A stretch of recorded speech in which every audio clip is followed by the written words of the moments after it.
Semula ya.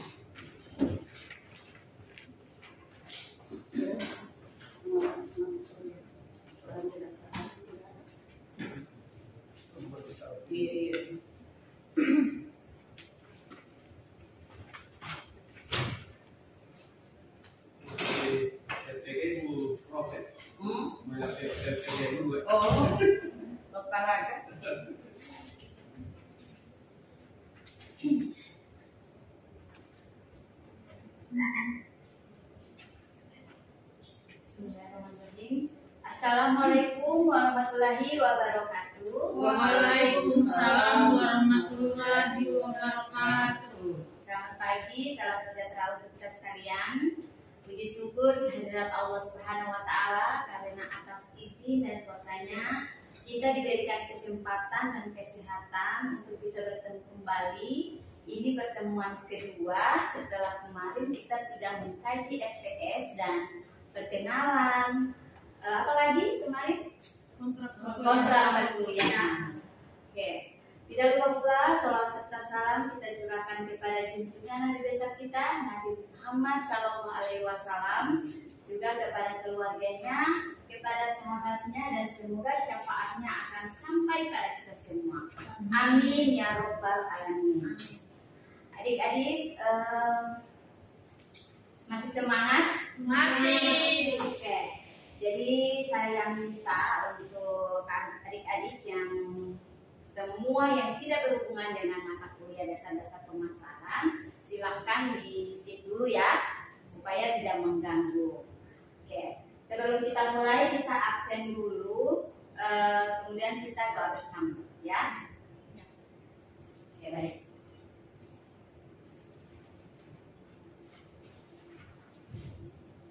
Muhammad Aprianto Paneo. Sakit Bu, sakit.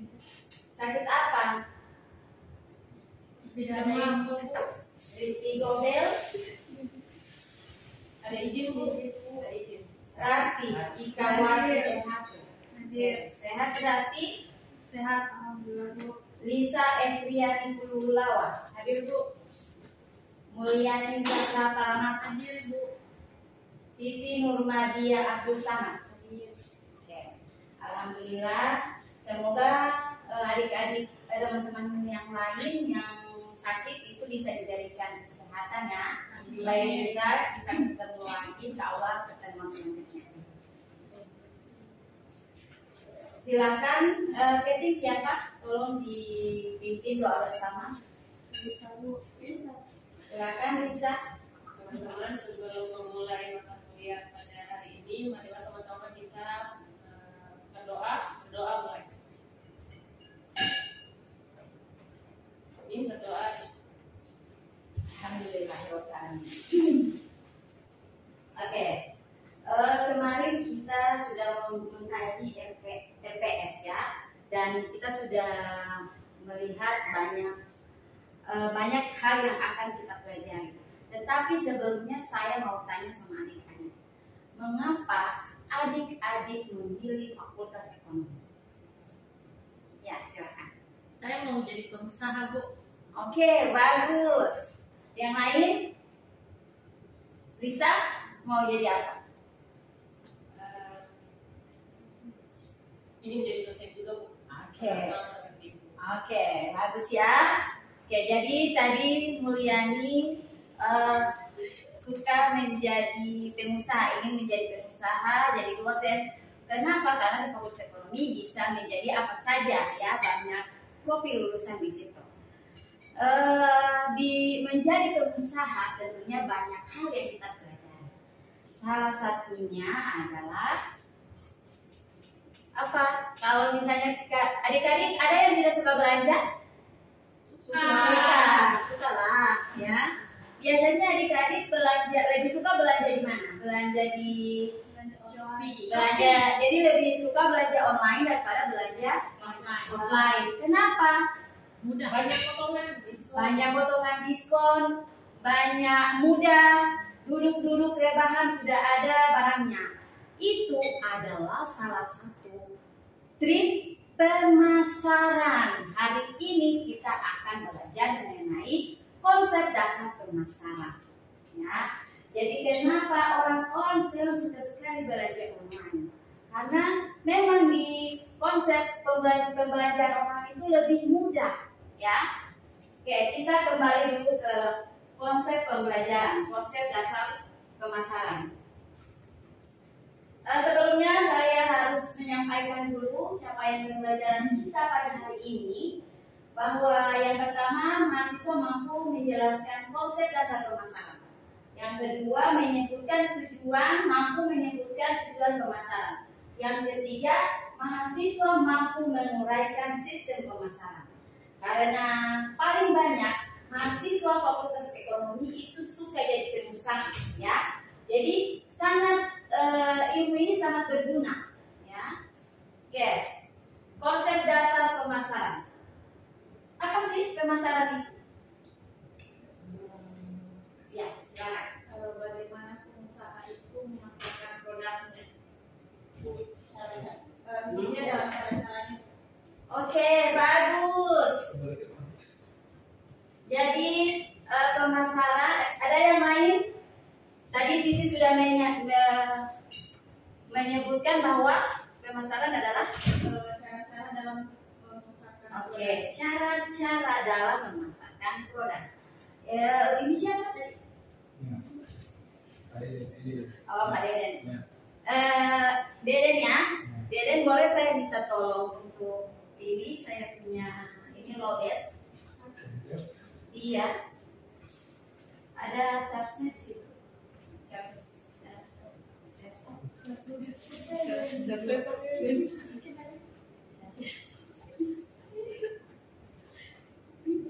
Ada ya? Oke, terima kasih ya sebelumnya. Oke, tadi Siti sudah menjelaskan bahwa pemasaran adalah cara-cara. Oke, enak sekali.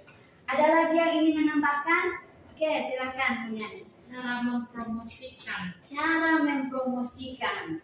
Jadi pemasaran adalah proses perencanaan dan pelaksanaan kegiatan untuk menciptakan produk, menetapkan harga, mempromosikan, dan mendistribusikan barang, jasa, dan ide agar terjadi pertukaran yang memuaskan konsumen. Paham sampai situ? Ya, lanjut ya. Elemen konsep pemasaran ada 5. Yang pertama adalah kebutuhan. Kondisi mendasar kebutuhan adalah atau need adalah kondisi mendasar dari kekurangan yang dirasakan. Jadi kalau kita bisa lihat kira-kira apa yang kurang di Gorontalo, mau jual apa tuh? Itu ya. Kalau misalnya kita memang sudah ada mindset itu jadi pengusaha, kira-kira mau jual apa? Kalau mau jual nasi kuning sama orang mau jual nasi kuning, kira-kira kalau mau jual apa? Yang kedua, keinginan atau want, bentuk spesifik dari kebutuhan yang dipengaruhi budaya dan individu. Jadi keinginan, kira-kira orang yang biasanya makan pisang goreng pakai dabu-dabu, itu orang lain sudah biasa makan pisang goreng pakai coklat. Jadi keinginannya, ternyata orang Gorontalo tidak suka pakai coklat. Tidak mungkin. Pasti ada yang suka makan pisang goreng tidak pakai dabu-dabu atau sambal. Mereka suka pakai yang pakai coklat yang manis. Itu. Kemudian permintaan. Permintaan adalah keinginan yang didukung oleh daya beli. Jadi ketika Mulyani ini kan tiba-tiba sudah jadi pengusaha. Mau jualan apa? Dia sudah tentukan produknya. Pisang kembung. Kan pisang ini banyak ya. Jual pisang goreng, pisang coklat. Tiba-tiba Mulyani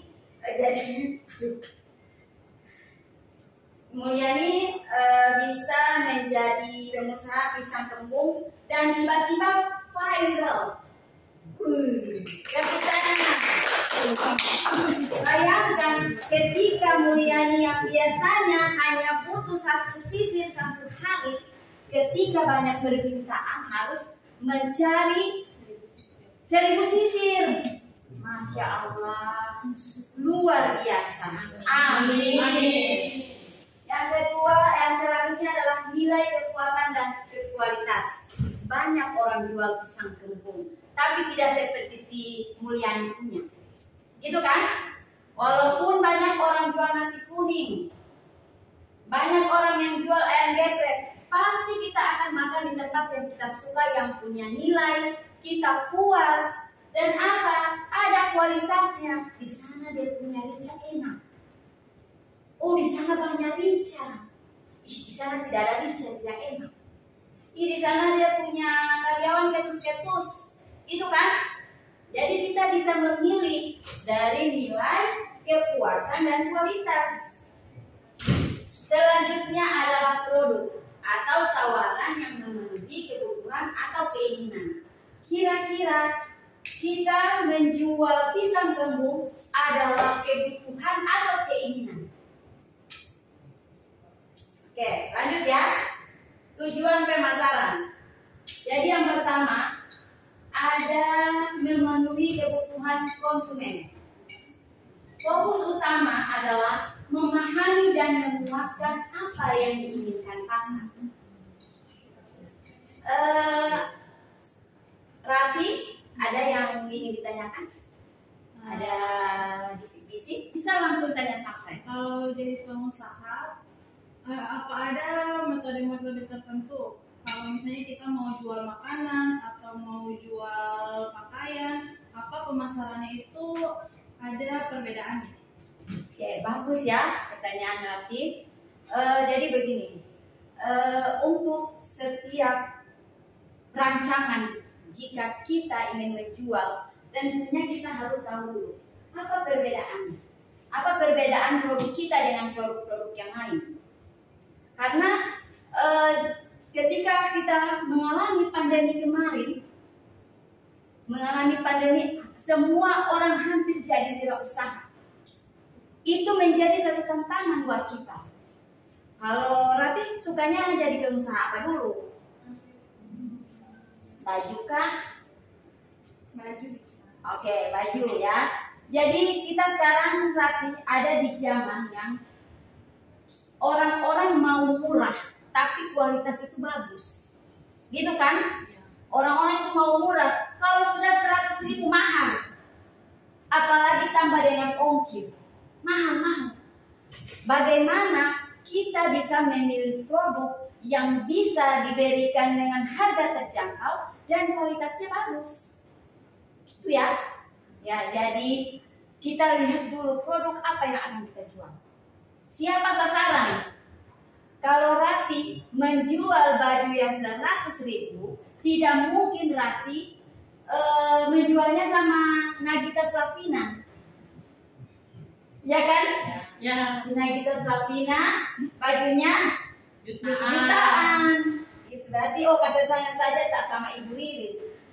Di Ibu Ririn pe baju 100.000. Gitu kan? Ya, jadi sesuai segmen. Oke. Lanjut. Yang kedua adalah meningkatkan kepuasan pelanggan. Membangun loyalitas melalui pengalaman positif. Bagaimana itu membangun loyalitas? Meningkatkan kepuasan pelanggan. Bagaimana? Ada yang bisa? Oke, silakan Mulyani. Kita harus kasih servis yang baik dan Oke. kualitas yang baik supaya pelanggan mau balik lagi. Bagus, tepuk tangan. Jadi begini, ada perbedaan toko di Gorontalo dengan toko-toko nasional atau pembelanjaan modern dengan pembelanjaan tradisional. Tahu bedanya?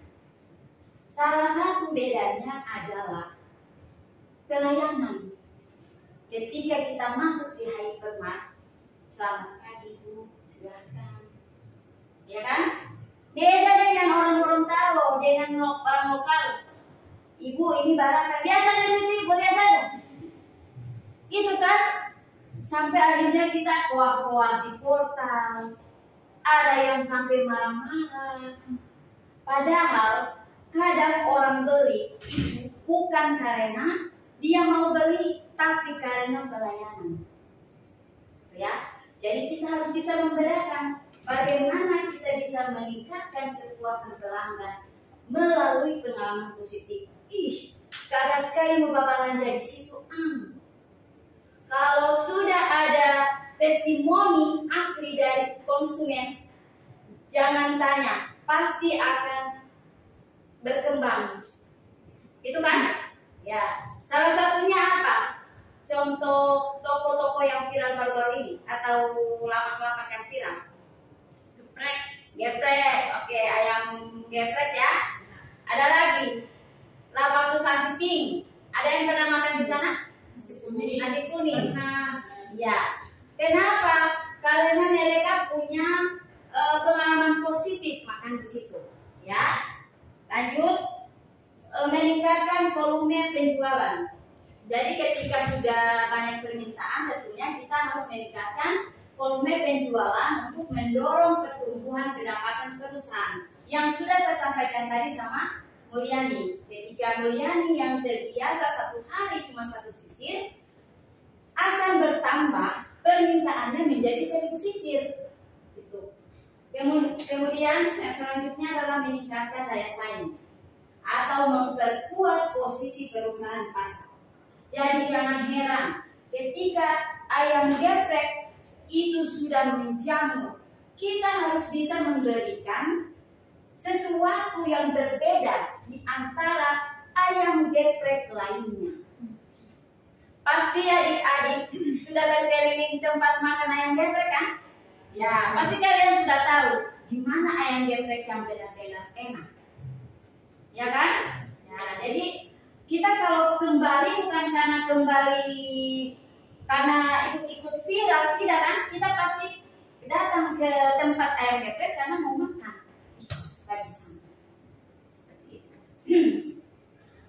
Yang paling krusial adalah membangun hubungan jangka panjang, yaitu menciptakan hubungan yang kuat dan berkelanjutan dengan pelanggan.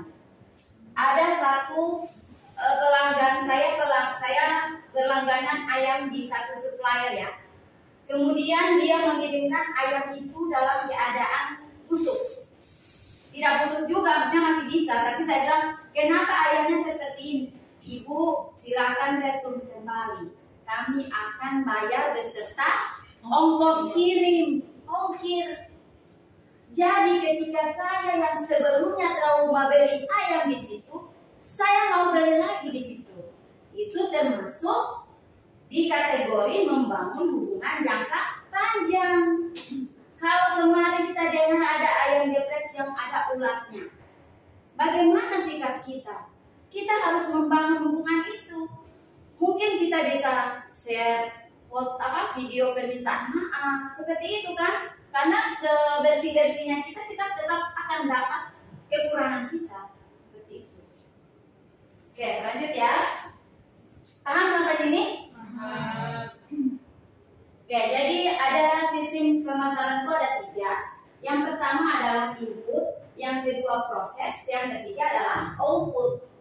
Input masuk di informasi. Input itu ada 3, informasi pasar. Jadi ternyata orang Gorontalo itu lebih suka makan ayam geprek. Jadi itu informasi pasar ya. Kenapa kita bisa tahu orang Gorontalo suka makan ayam geprek? Karena di tempat makan ayam geprek tidak pernah sunyi. Dari pagi jam 8 sampai jam 12 malam kita lewat di situ masih. Dan itu sudah bertahun-tahun. Akhirnya itu membuka cakrawala orang-orang atau membuka pikiran orang lain. Kita mau jual ayam geprek. Gitu kan? Kemudian kebutuhan konsumen, oh iya. Kalau ayam geprek kan murah ya. Satu paket gourmet. Berapa? 13.000, rata-rata 13.000 sudah dapat paket ayam, nasi sama SD sama sambal. Sambal lagi tidak tidak pelit. Sekarang suka pelit Bu. Sekarang sok pelit. Jadi kalau sok pelit berarti mereka tidak membangun hubungan jangka panjang itu. Kan? Tidak ada di situ sok pelit orang. Jadi pasti kita akan datang ke tempat yang terus memelihara kualitas. Kemudian yang ketiga adalah sumber daya perusahaan. Sumber daya perusahaan ini juga kan kadang-kadang perusahaan ini kadang ada semangatnya, kemudian ada breakdownnya gitu. Jadi seharusnya kita harus tetap menjaga apapun itu, misalnya karena memang kita jual ayam geprek berarti sambalnya harus memang kita sediakan. Akan tetapi kita selalu berhadapan dengan rica yang mahal sampai 120 ribu per kilo, mahal itu. Yang kedua adalah proses. Jadi ketika kita sudah melihat, kita sudah tahu ada informasi pasar, oh ternyata di sana suka makan ayam geprek, oh ternyata di Gorontalo orang suka makan mie gacuan, gitu kan? Itu informasi. Kemudian mereka riset langsung, apakah benar di Gorontalo suka makan ayam geprek, gitu ya. Kemudian perencanaan, kira-kira kalau ayam cuma jualan ayam geprek atau ada varian ayam lalapan, varian ayam lainnya, ayam celup ya, tahu ayam celup yang taruh di keju? Ya, ayam celup itu salah satu varian. Kemudian strategi promosi. Bagaimana strategi promosi yang kalian tahu? Bisa? Konten. Oke, bagus. Jadi sekarang kita itu enak. Kita kalau jualan tidak perlu lagi cari lapak dekat jalan yang mahal pembayarannya. Tetapi sekarang kita bisa pakai apa?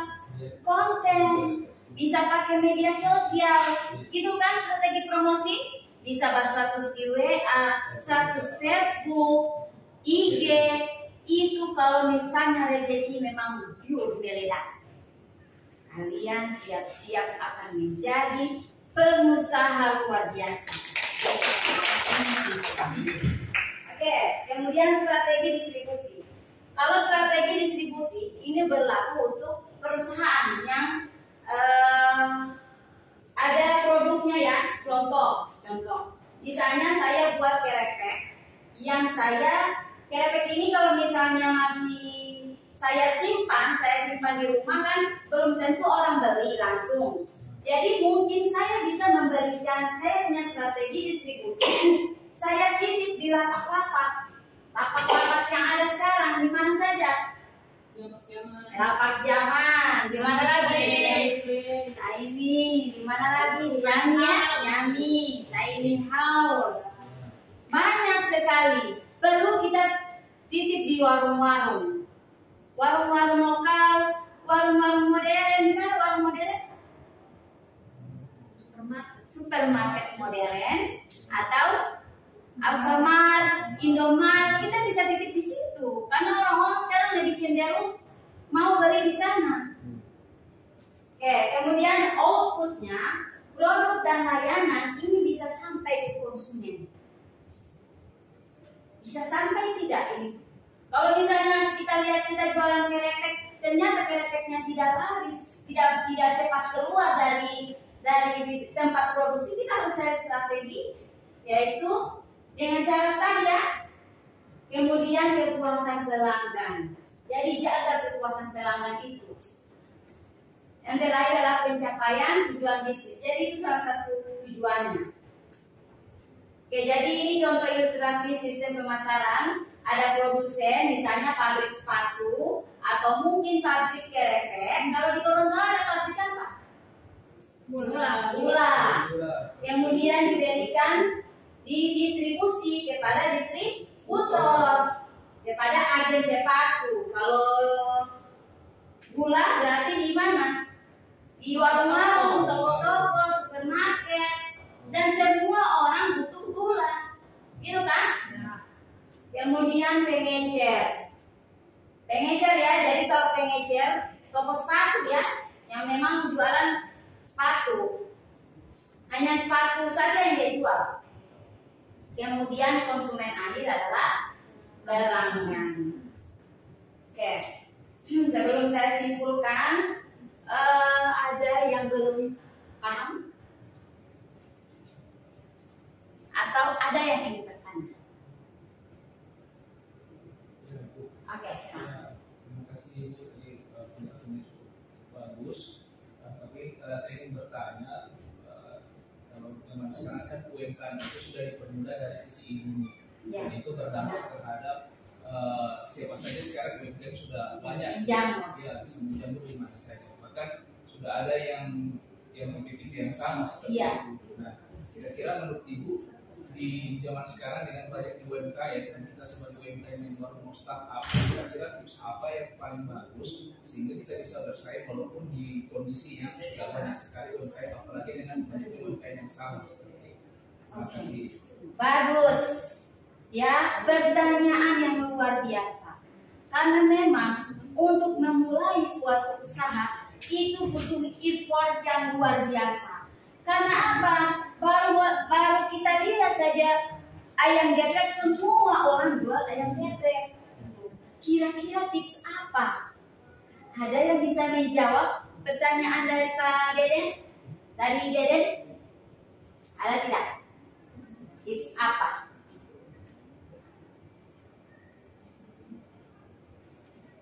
Daya tarik produk. Daya tarik. Bagus Rati. Ya, dari salah satunya adalah daya tarik.